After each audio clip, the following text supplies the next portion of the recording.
Are there any battle mechs that you would like to see Catalyst make in plastic? Join me today as I talk about some of the ones I would like to see them make in plastic.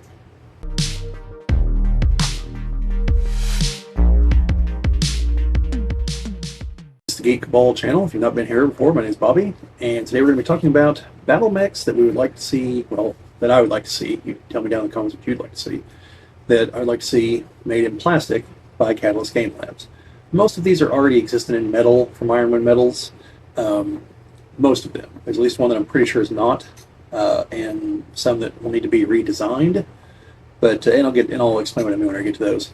But yeah. Also at this point, since Ironman is owned by Catalyst, there's not really a point in distinguishing like as a different company or anything. So anyway. I want to see these for a variety of reasons, and I'll explain each one. Because as I mentioned before, I read the fiction a lot more than I play the game, but I do buy the miniatures. So a lot of these, well, a few of these are purely for aesthetic reasons. I like the way they look. Some are to round out armies that I have with more faction-specific type stuff, since they've started to do those with the House Davian box lance sets, and we're going to see House Kirita next if the rumors are true. So it's various things along those lines. And also some of them are because I used to play the Mech Warrior Clicky Tech game, and there's a number of mechs that showed up there that still haven't shown up elsewhere yet. Like the first one I'm going to talk about here. But just a minor note, I'm going to be trying some different things with some videos here. Constantly watch, hey, do this to help your channel grow type videos. And there's just a few little things that I'm going to try to implement and see if it has any kind of impact or anything. Hopefully they will not have a negative impact. If you see changes you don't like, let me know down in the comments. So, yeah, so these are specifically mechs that I want to see in plastic. I'm going to do a separate, I'm going to do a separate video that's going to have vehicles, now that we have those after the Mercenaries Kickstarter. And then if I can think of enough things, I'm probably going to have a third video about products I would like to see. So like, one of those would be a box set for the Bug Mechs, just to get massive numbers of them all at once. Well, they all already exist in plastic, so I don't need them in plastic, I need them in bulk in plastic. So that's a product. That's not what we're going to talk about in this video. Just a little bit of distinguishing, so you know what you're getting yourself into here. Hopefully you're still with me. But yeah. So, the first one, this one stands out, is the Muckraker Mining Mech Mod. Now, there are, as of yet, I believe there are no industrial mechs in plastic at this point. So this is the one, this is tied for, in my opinion, the least likely to actually be made. But I'm going to talk about it. So in the Dark Age timeline, a lot of the battle mechs have been decommissioned. So whenever things started happening again, people started weaponizing industrial mechs, because they are still mechs, they're still somewhat armored, and they still have some of the advantages that mechs have, they just needed weapons. So you had things like forestry mechs, they have giant buzzsaw blades, and eventually they replace the claw arm with some kind of cannon of some kind. And there's mining mechs were another one. But this one in particular is, in my mind, like the quintessential one. It is a dump truck on legs. So it's got two legs and like a giant dump truck like you'd see like a coal mine. The ones that have tires that are like larger than an SUV. So taller than an SUV. So you got the giant bed, and it also has like a scoop arm from one side.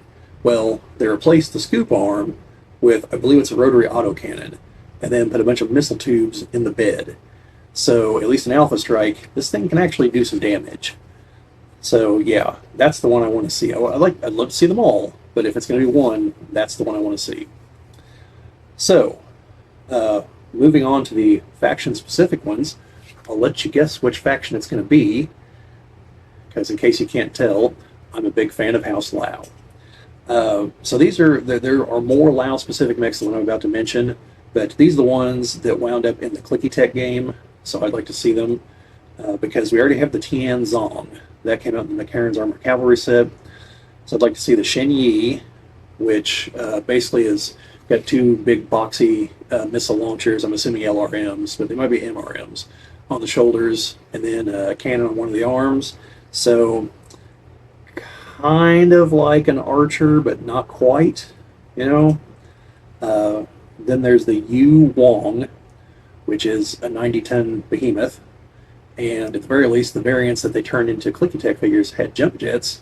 So I mainly want that to be able to recreate the fun I had during the Death from Above attack with a 90-ton assault mech. But also, you know, I want to see some of the high-end, in terms of tonnage, Lao mechs. Then the other one is the T-Song, which his main claim to fame is the double-headed battle axe that it has. So it also has triple strength Myanmar. So as it starts getting hotter, it starts getting stronger and I believe faster, because Myanmar is the essentially muscle that powers the battle mechs. Electricity goes through them and causes them to contract and everything. And triple strength Myanmar, as it heats up, becomes stronger and stronger in terms of its effect. So, okay, so moving away from House Lao, I'd like to see the Uziel. Now, I like this mech purely for aesthetic reasons. It's a squat little mech, but it has the giant rotary autocannon, I believe it's rotary autocannon, above the cockpit. So it looks like it packs a punch for its size. I believe I came across this one in MechWarrior 4, I want to say. I just like the look of it. Kind of the same thing with the Tundra Wolf. It's from the Dark Age Clicky Tech game is where I was introduced to it. It predates that era. Like a lot of these, as far as like when they're introduced in the timeline, is pre-Dark Age. Like a lot of these are in like the late 3090s or earlier. But these were the mechs they went with for the Dark Age Clicky Tech. So the Tundra Wolf is, I believe it's on the cover of one of the early novels. And I just like the look of it. I have no idea how efficient it is as a machine. But it's just one that I don't see get a lot of love. So, you know, I'm giving a shout out here. Next, now this is because I'm a Jade Falcon fan also. That would be the Jupiter. And the Jupiter is just a gigantic missile-laden assault mech. I believe it's a 100-ton mech, and yeah, it's just a giant beast for Clan Jade Falcon. Now, I would also like to see their totem mechs, and in particular the Shrike. I think the Jade Hawk is one, and I can never remember the other one. But they're the ones that have the wings coming off the back, and I know some people think that they're a little, I know, over-exaggerated, flamboyant maybe, for BattleTech, which usually has the aesthetic of tanks on legs. And these are a lot more, not anime-esque, but very heavily stylized. But to my mind, they came from an era of relative peace, so people didn't have the constant need of this thing has to get to the battlefield now, so they had time to work on them and actually make a design, you know, an actual, like, a visage, if you will. And so you see this in other things, like, see this in Star Wars, actually. So if you look at the original trilogy, like, the Empire and their weapons are very, very brutalist, straightforward, like, you know what these things do. The Rebellion looks like it's very used material, but they're definitely, like, picked up the scraps of the galaxy to go fight the Empire with. And then if you look into the past in the prequels, you see, like, the Naboo fighters have a very sleek, elegant design, because Naboo's a rich planet that's not at war with anybody, so aesthetics were given as much priority as firepower and function. So I think the case can be made that since these came from the relative peace after the jihad, that, yeah, they would do that. Now, the counter-argument, of course, is the clans wouldn't be wasteful like that, but if it actually works, is it wasteful? And as near as I can tell from the fiction, at least at the very least, the Shrike definitely works. So, but yeah, I'd like to see all of those. They'd probably end up in a box set together, or they'd be spread out a little bit, probably. The other main clan mech I'd like to see is the Mad Cat Mark II. And that, again, is purely because of the video games. MechWarrior 3, I want to say on that one. Because me, without knowing like what the optimized loadouts or anything were, is like, well, you know, I like the Mad Cat from MechWarrior 2, and this looks like its bigger, badder cousin. It's heavier, so it's got, I believe it's a bigger engine, more armor, more weaponry, so it's literally just a bigger, badder Mad Cat. Now, as far as I know, by like the actual readouts, it's trash, but I doubt it. So because the Mad Cat was a 75-ton mech, I believe, and it's one of those that's like greater than the sum of its parts kind of mechs. And the Mad Cat 2 is 90 tons of, in my opinion, more like that. I have a couple in metal, but they're very top heavy, so I haven't put them on bases yet. But yeah, I'd like to see those in plastic. I'm not as big a fan of the Mark III and the Mark IV. The Mark IV just aesthetically I don't like. The Mark III just likes like a shrimpy version because it's a 50-ton mech if I remember right. So, you know, that's not any kind of commentary on its actual combat effectiveness. I don't play anywhere near enough to know that. So I'll leave that to you folks down in the comments. Let me know if so I think the Mark II or the Mark III, one of those two, was just made by the clans to sell to Inner Sphere people because they were so awed at the Mark I during the invasion. So yeah.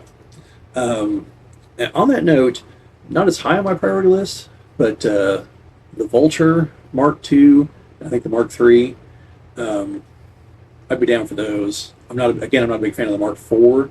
Like the Mad Cat, it gained like weird, over-exaggerated kind of proportions, in my opinion. But yeah, now I'm sure there's tons of other clan mechs that I would like to see that I'm not thinking of here. So, you know, I didn't want this to be like an hour-long video. So, but yeah. So, a little fun note, this is actually re-recording. I didn't like how the first one turned out. I actually was watching some videos on like how to improve videos, so I wanted to redo the intro, and I missed a few mechs. I was like, yeah, we'll do this. So, starting with one of the ones I missed on the first go-around, the Hellstar. Now, from what little I can piece together, the Hellstar is like, okay, a lot of mechs are not optimized in their basic configurations and their other configurations. Now, some configurations are better than others, but they all try to take into account that not every faction has access to every single bit of technology, or that like they might have more capacity to make PPCs over autocannons, so their mechs tend to favor one over the other, or like they can't easily access clan double heat sinks or something. So a lot of them could be better. The Hellstar, from what I can tell, from what people say about it, is like if someone actually was like, you know, let's make a battle mech that actually is optimized. Because I believe its armament is 4, I believe, clan ER PPCs and a whole lot of double heat sinks. So yeah, it's made to just destroy things really efficiently, as near as I can tell. So I'd like to see that one in plastic for sure. Then another one that I missed was not the Sphinx, the Anubis. I don't know that I don't think it's a Lao specific mech, but I know that they do use it. So for that reason, I'd like to see it, plus having something with a lighter end. Yeah. Now, the next one is the Raider. And just in case there's another mech with this name or a similar name, I mean the one with the internal combustion engine as opposed to the fusion engine. Because I'd like to see them so I can paint them up in Banson's Raiders colors. Because I think that Banson was an interesting attempt to go a different route with things, and I would still like to see a resolution to what actually happened to him. But to see those mechs, because it's similar to the mining mech, these could be used in like militias, pirates, mercenary groups, lesser house units, things like that. Or again, if you want to very specifically make Banson's Raiders. And since they're powered by internal combustion engines, they don't have energy weapons on them. They have ballistic weapons and melee weapons. So then the last individual mech is because I'm not sure that a variant of this exists, but I've seen artwork that seems to indicate there is. But if there's a variant of the Hatamoto Chi that has a samurai sword, I would like to see that, because that would be very cool. That'd be very Kiritan. But like I can swear I've seen like official artwork for it somewhere, but I've never been able to find it. So I don't know if that is an official variant. And if it's not, I don't think it'd take much to actually make one. But yeah, that I would like to see. So those are all individual mechs. Then there are two groups of mechs that I would like to see in plastic. One of the Project Phoenix mechs. Doesn't have to be all of them, just some of them. Because I think that there's a few of them that actually have decent looking designs. Now, do I think they're better than the regular designs? No, I don't. But it'd be nice to have some variation. And also, it'd be nice to go along with the Ward of Blake Celestial mechs, because it seemed like I did a video on these, and it seemed like a lot of them came from like Ward of Blake and Ward of Blake adjacent type places. So to have them to be like the backbone of a Ward of Blake army, that'd be nice. But as far as like the actual designs, personally, I like the Wasp. And I know that's a bias because of the clicky tech, that's the version that's there. But I do like that version of the Wasp. I do like the Marauder, although it looks a lot more like a Marauder 2.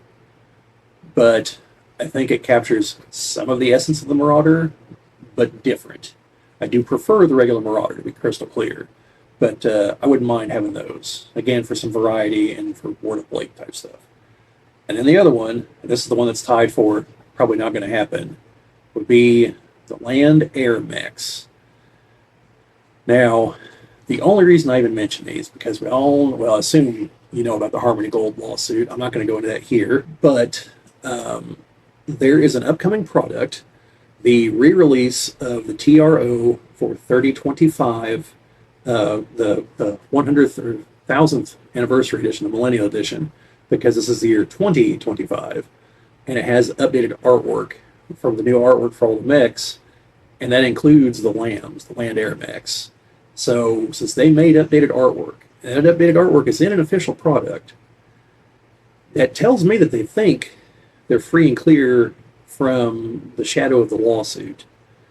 And it would only make sense to actually make plastic models of those. Now they'd probably have to be packaged like the Urban Mech one, where you have the mech, it's not a midway transformation, the air mech mode, and then the aerospace fighter mode. But to have those, that would be great. Yeah, I'd really love to see those. Now there's a case of I would definitely prefer the originals over the Project Phoenix ones, because the Project Phoenix ones there went out of their way to look just like weird and ugly.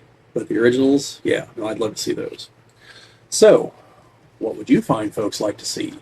Do you like any of the ones I'd like to see here? Are there any others that you would like to see? Let me know down in the comments. With any luck, someone from Catalyst will see this, and maybe we'll get a bit of a conversation going here on the BattleTech YouTube sphere. I don't know, whatever they want to call it. And maybe we'll see, what actually has some traction in the fan base. Now, I know most of their decisions are driven by sales data. That's why House Data and House Creator are the first two getting box sets, and House Light will almost definitely be the last. I have no idea how they lose the Free Worlds League, but they probably will. So that's why, like, Clan Wolf and Clan Jade Falcon get a lot of love, and Clan, I don't know, like Fire Mandrill, not so much.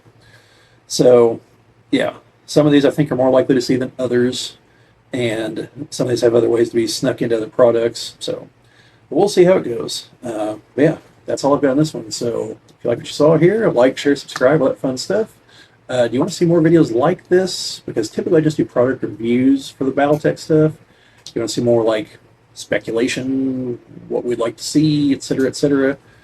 Anything else from BattleTech you'd like to see? Like I said, I have a very difficult time getting together for games. So like, I do want to film the playthrough of some games. I just actually have to get together for the games with folks who actually want to be on camera. So, yeah, that's kind of the difficulty there right now. But anyway, that's all I've got. So if you folks have anything, hit me up down in the comments. But otherwise, subscribing, obviously the name of the game here on YouTube. We reached 500 not too long ago. I'd like to thank you folks for helping us get there. Hopefully you'll stick with us to wherever this all leads.